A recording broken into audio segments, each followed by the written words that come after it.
With the price of beef, it's been years since I bought one of these. And as bad as this sticker shock is, it's a lot less per pound to buy it this way. My biggest criticism of BJ's beef tenderloins are that they're obviously cut by machine, so they have these big gashes in them every few inches. But what do you expect for $16.99 a pound, right?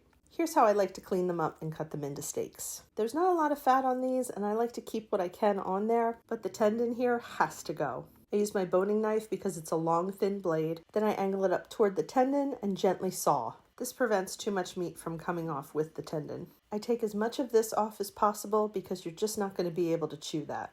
The bit of fat around the edges I'm good with because that's flavor, and if you want to, you can easily trim that off while you're enjoying your steak. I'm aiming for about 7 ounces each here, so it gave me 12 steaks and about a pound of tips. I seasoned the 3 steaks that I set aside while I weigh the rest for storing.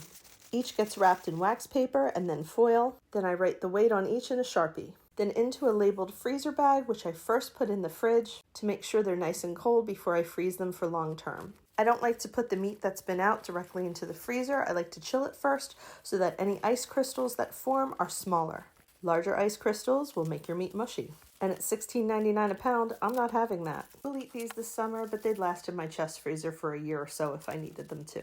I'm keeping the tips separate and labeling those as well. Now we have many meals of happy eating.